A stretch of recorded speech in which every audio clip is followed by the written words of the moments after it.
Good morning. It's a great pleasure to host Professor Marianne Kneuer from University of Hildesheim. Professor Kneuer is Professor of Political Science. She's the Director of the Institute of Social Sciences, and she's the President of the International Political Science Association. Good morning to Professor Lorenzo De Sio from Lewis University.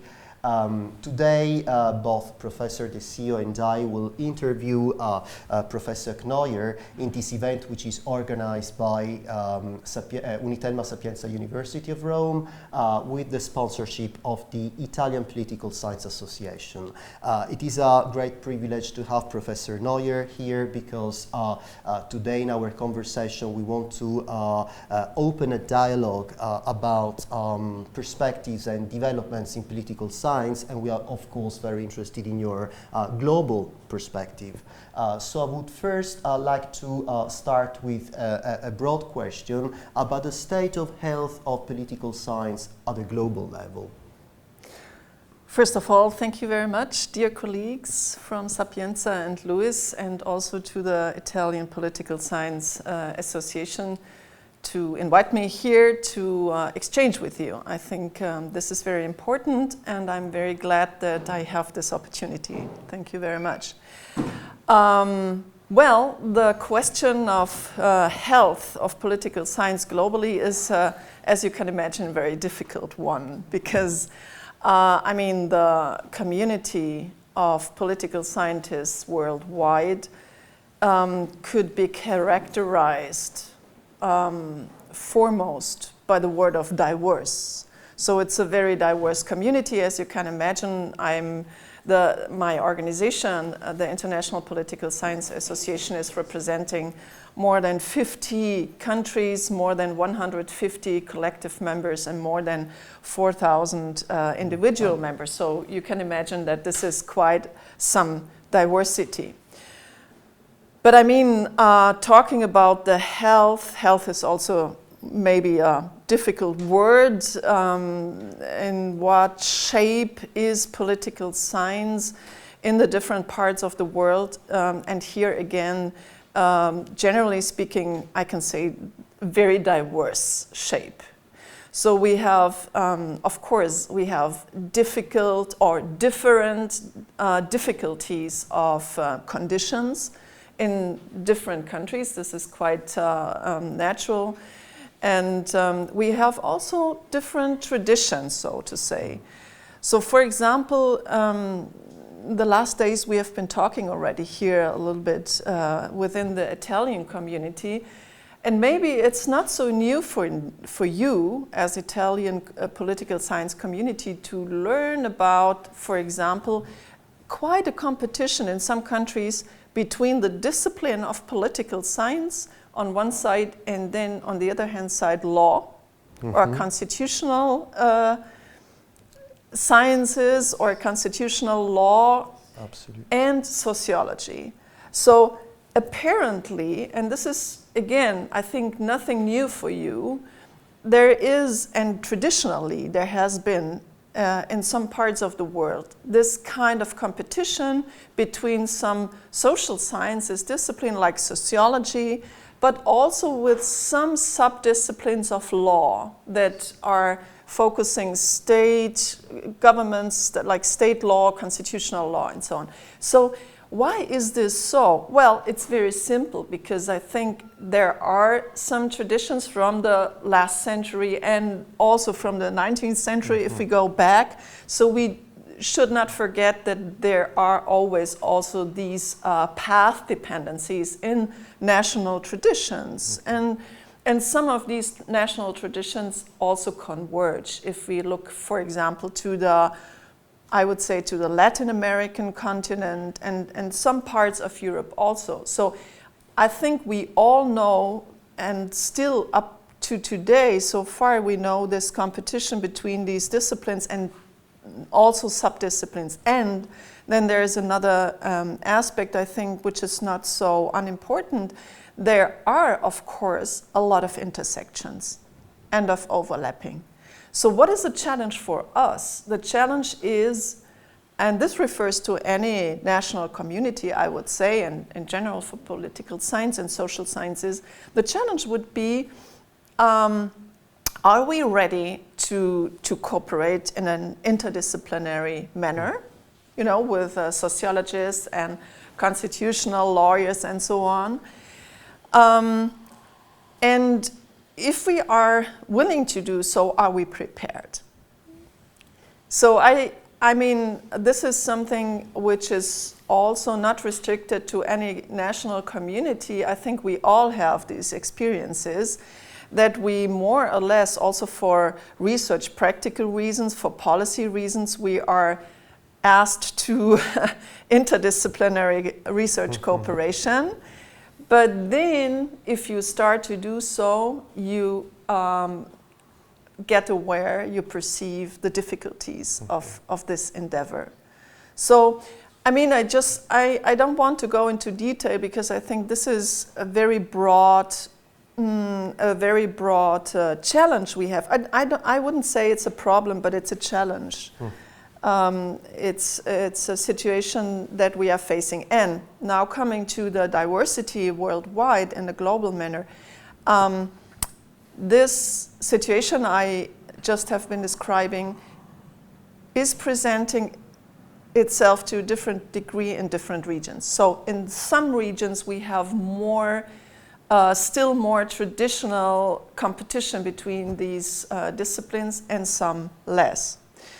And actually political science in some countries of this world still is a young, so-called young discipline.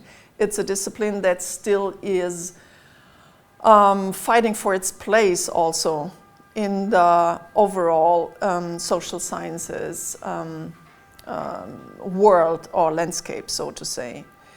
So, of course, this also depends of the, and here we are with the conditions, the national conditions. If you have a small country, like for example, the Central American countries, these are small countries, and sometimes they have nationwide only one faculty and one chair of political science. So, I mean, this can be one situation, and then you have really large communities, like in India, for example, which is a huge and very vital community of political scientists. If we speak about the so-called Global South and not about the, I mean, Western communities like United States, Canada, or European communities, Great Britain, Germany, and so on. So the biggest national communities are those which I just mentioned, United States, Canada, Great Britain, and Germany.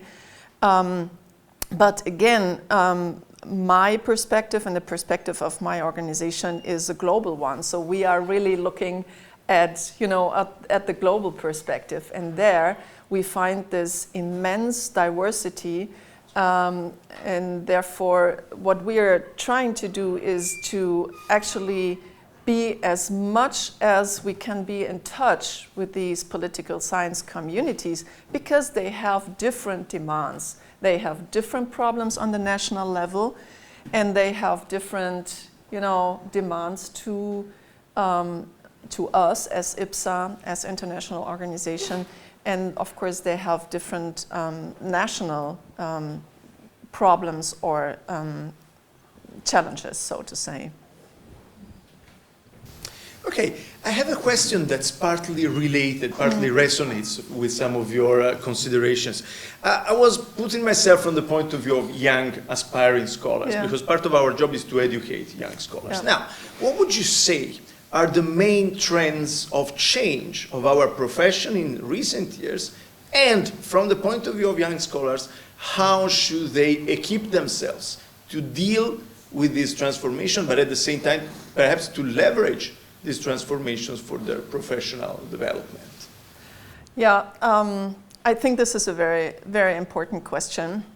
But let me, before I start answering it, let me say that I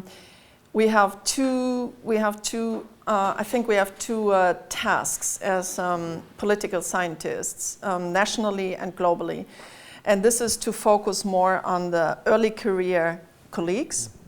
I think this is of utmost importance, that we really focus more on how to support early career colleagues, and then, and overlapping with this, within the group of early career colleagues, we especially have to focus on female colleagues, and we have much more to focus on,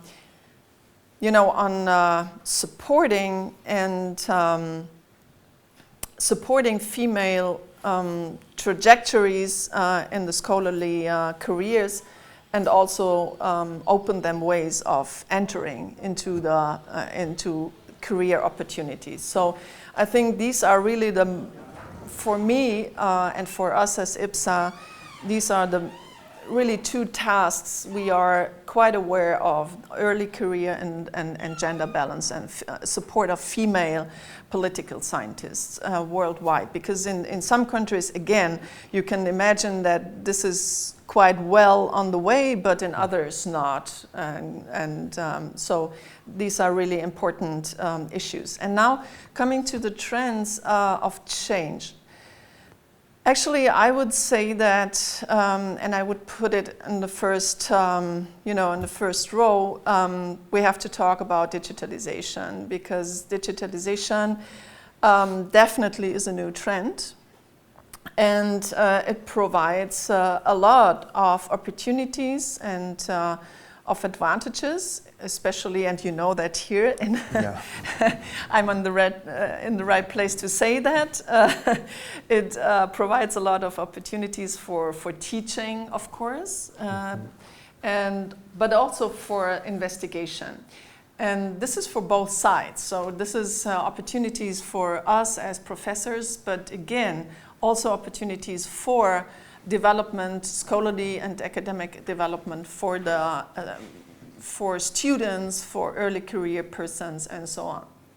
And also for especially maybe in some parts of the world where the female representation is not so high, or the opportunities for females is not so big, this also can constitute an opportunity and an advantage. So I think for teaching, this is critical, this is central, but also for investigation, and also for the administrative dimension of science, because as we know, and we are all confronted with that, I think, as teaching personnel, science is also administration, and even every day, even more administration. So I, as director of an institute, I devote myself to a great extent to administration and these things. So therefore, I would say digitalization is related to these three dimensions of teaching, investigation, and administration of science. And how does IPSA, let me say some words about how IPSA does confront this trend of digitalization. We just published a volume on political science and digitalization in a global perspective. This volume is an account, and to my knowledge, it's the first account of over 20 countries worldwide, abarking or comprehending all the continents, about what impact does digitalization have on political science as a discipline. And actually, we try to cover these fields I just sketched, like teaching, investigation, research, and also administrative aspects. And interestingly, but not surprisingly, again, this global account we did in this volume shows again the diversity, of course, of the national, implementation and the national way of handling digitalization, but it shows also the big dimension of opportunities that digitalization gives to the development of our discipline in terms of e-learning tools, digital tools, which can connect people in teaching especially, but also for research. So, for example, the colleagues in the Latin American countries were reporting about increase of international exchange and international research cooperation only due to the possibilities of internet, of easier access, easier exchange, and so on. So there is a huge, I would say, momentum and a huge push for these aspects. Of course, this does not only refer to political science. This refers to any discipline. But I think political science, as we use digital tools as every discipline for our teaching and research, but for us, digitalization is also a research subject. So this is the difference maybe to other disciplines. So the interesting question is, how far are we incorporating the subject, the research subject, so to say, of digitalization and its correlation to our political science topics, institutions, and so on, democracy, autocracy, whatever. How far and how intensely and how successful can we integrate this subject into our education, into our research, and so on.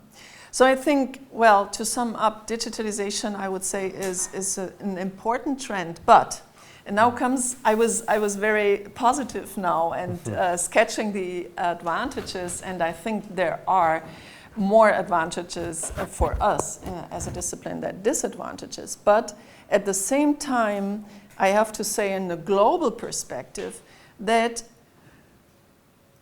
scholars are differently prepared.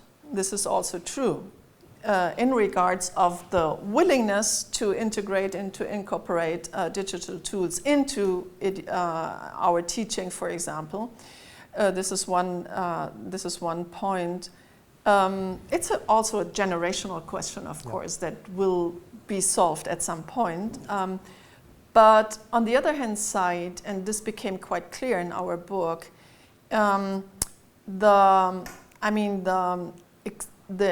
the way we can exploit as scholars and as institutions, as faculties and universities, the possibilities of digitalization depends to a great extent on also on the policies of our government. So if the government has a proactive and a positive and a pro-digitalization policy that opens up all the possibilities, that of course facilitates things, but this is not always the case. So it also, what I want to say is the diversity of the implementation or the incorporation of digital tools and of digital opportunities also depends very much on national conditions, and this is again, a conclusion that we have to draw on a global level.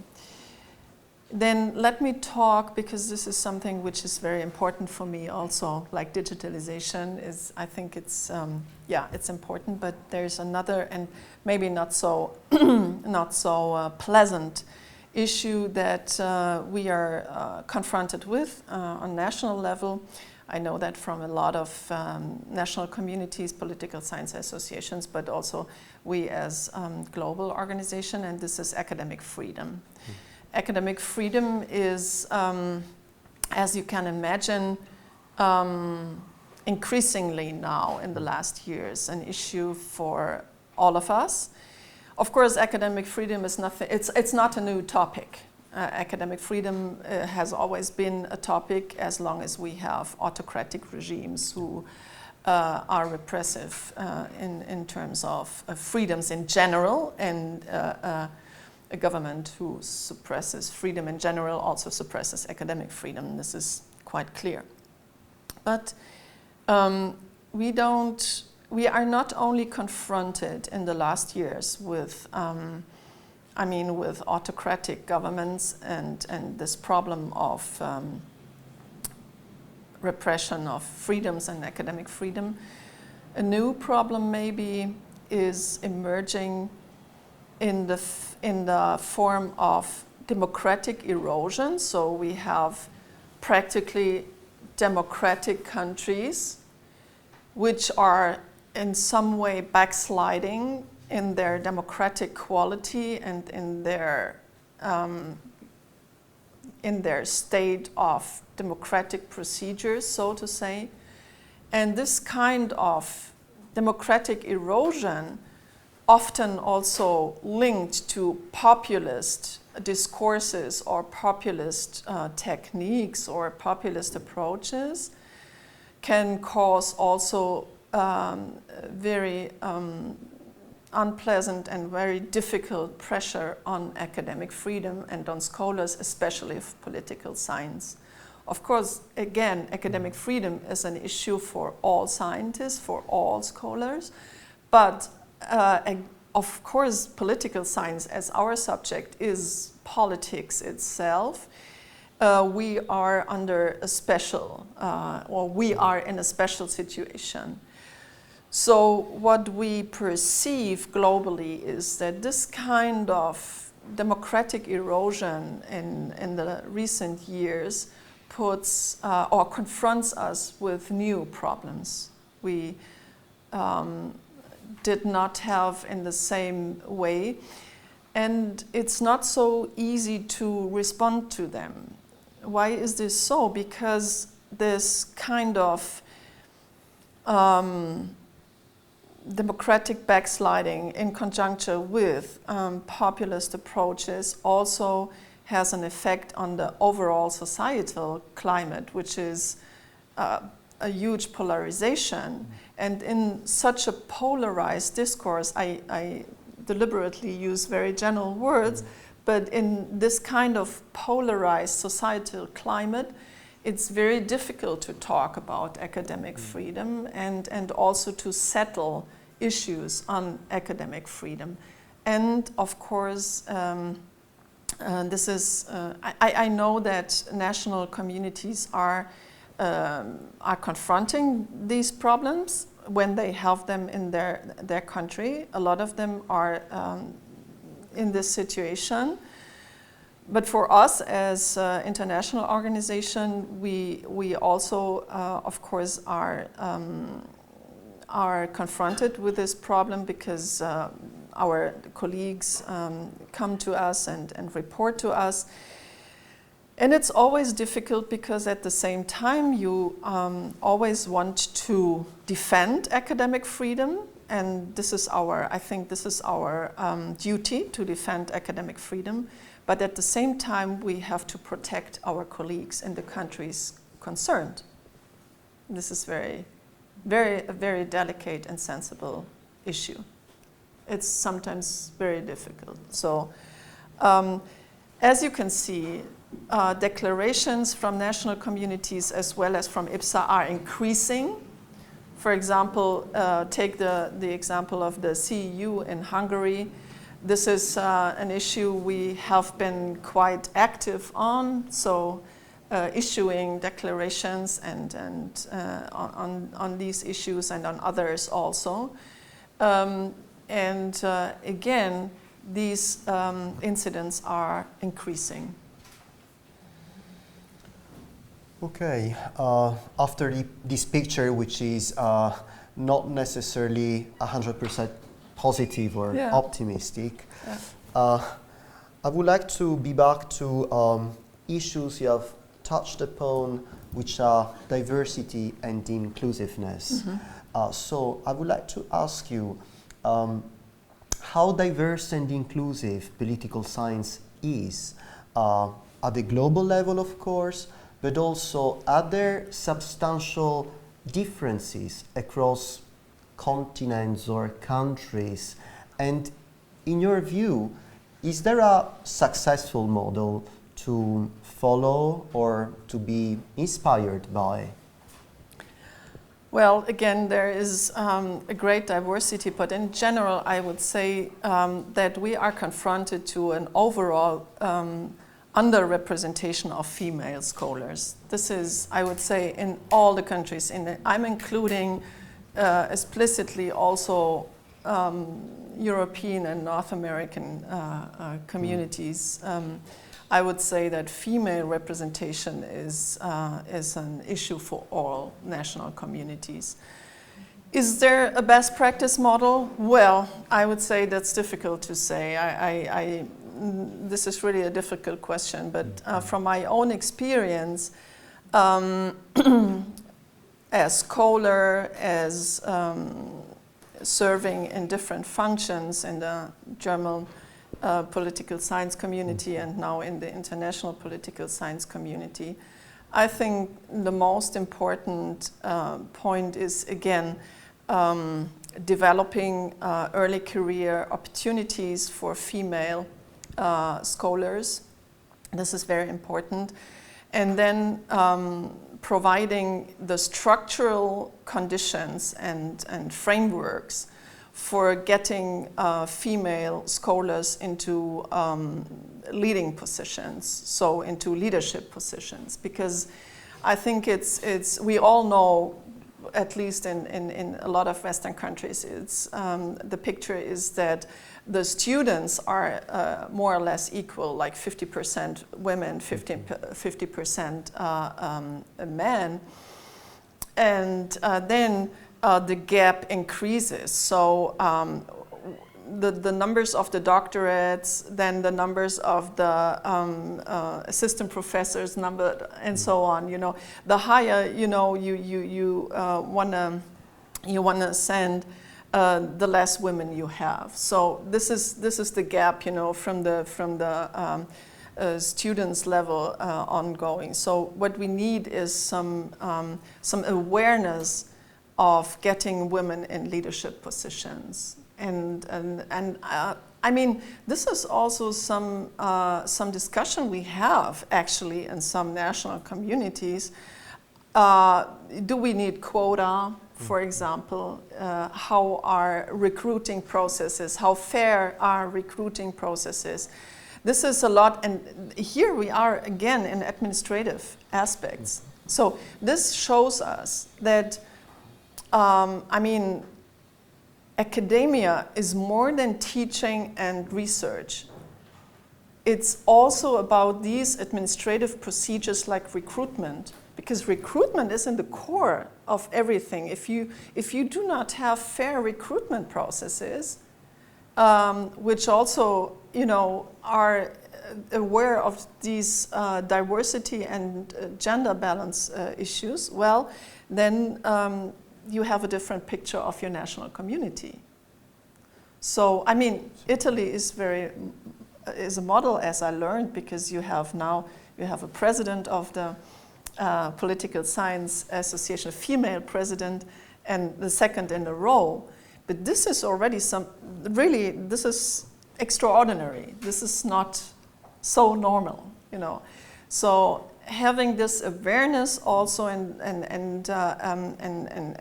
being clear about also structural conditions like quota or incentives. I mean, also incentives. Incentives also can be a tool for supporting diversity, not only female diversity, by the way. It's also, in some national communities, it's also about ethnic diversity. This is very important, of course. We just issued IPSA, a Gender and Diversity Action Plan. This explicitly does not only focus on gender, but also on general diversity. So in every national community, I would say, where we have diversity, or in terms of gender, or in terms of ethnic or other diversities, we have to have this awareness and also procedures for fairness and for incentives to get a more balanced representation. I have a question about a fact that you have already mentioned. That is to say, you have already covered that we live in an age of political tensions and challenges. You have mentioned an increasing polarization, processes of democratic erosion. Now, I think this raises a challenge for political scientists, because on the one hand, there is a need for engagement, because we definitely believe that political scientists should not live in an ivory tower, so we should participate to the political debate. At the same time, as scientists in general, we have a commitment to what Max Weber called Wertfreiheit. That is to say, we should keep our political preferences relatively separate from our everyday research practices, and let me add also teaching practices, because of course that might become discriminatory against people that do not share our political values. So how do you see this tension in these days, and what do you think we can do for handling this tension, and what, if there is a model, what should be the practices in this direction? Well, I think this is also a very critical, very central question in these days, and actually, if I may mention, IPSA, my organization, is becoming 70 years old. So we are celebrating this year our anniversary, 70 years. And why do I mention that? Because we have been founded in 49 by UNESCO, by the way. And the idea of UNESCO was, by founding such an organization like International Political Science Association, was to create a platform for international mutual understanding and cooperation in times of increasing tension. You know, 49 again, yes. We are in the year 49. So this was the idea of the foundation of IPSA. I mentioned this because now, next month we are celebrating this with an event in Paris. Now, the bridge for me from 49 to today is, and it's the same question actually, what can we do for mutual understanding globally so that we can keep or we can keep that exchange and conversation across regions and do not stop to talk to each other, because I think this is the most important thing. But on the other hand side, what is our role and what can we do as political scientists and what should we do? This is the old Kantianian question. What can I do? What do I want to do? And what should I do? Facing different situations in different communities. And I see that a lot of scholars are really struggling with this question also in the national communities. This also refers to my own country, for example, where now we have one of the founders of the AfD, the populist party, but the predecessor, so to say, from the now actual party. He is a professor of international economy, and now he came back this week because the semester start was this week in Germany. He came back to his profession, and he was teaching, and he was stopped teaching by students. So students' protests stopped him teaching. So that the question is that you know, how do we handle this, and you know, how, and I know from a lot of universities, also in the United States, we know that we have this incidents, and in other countries. If we want to have a political debate, for example, in a university, like this, for example, and we want to discuss political issues, do we want to include populists in this debate? Do we invite them? Do we not invite them? If we invite them, how do we handle this? How do we confront? If, you know, these are all questions which are, I mean, very, very delicate, very problematic, but actually I think we have to really reflect upon them, because there are very easy ways to handle it and to say, okay, no, we don't think about it, we exclude everything, we don't confront us with this. But I think this is maybe not the best solution. So actually, there are, of course, these debates also, again, in Germany, like in other Western countries, between these two options you just mentioned. Should we retreat ourselves into our ivory tower and say, look, this is not, I'm not touched by that, this is a different world, or should we voice? Should we comment on developments in our country? This is a debate we have in a lot of national communities. I can give you my personal opinion. Now I'm speaking not as the president of IPSA, of course, but as Marianne Kneuer. My personal attitude to this is that I think we have the responsibility to talk, to voice. This would be my personal perspective. We have the expertise to say something, and of course the way we say things, the way how we formulate it, the way how we do it publicly should be well reflected, of course. So we should be still have our, you know, our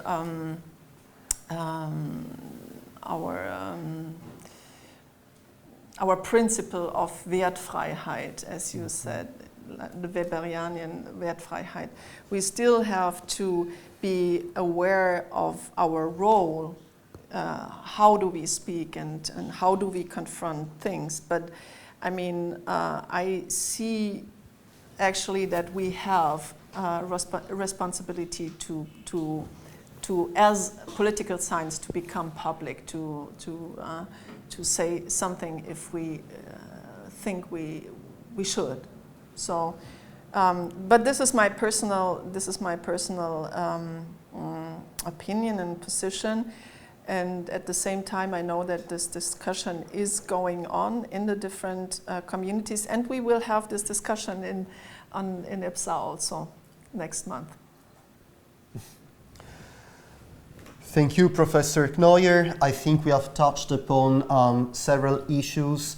I think the view you actually gave us from your observation point, which is of course a privileged one, the IPSA presidency of course allows to have a perspective about what is going on in different parts of the world. We all get the feeling that too many times we're so much focused on what happens in our own communities, our own country, Europe. Often we are very much focused on Europe only, or Europe and North America. And this is, of course, an issue in itself, especially I can imagine in a global association as IPSA. So we thank you for bringing your perspective here.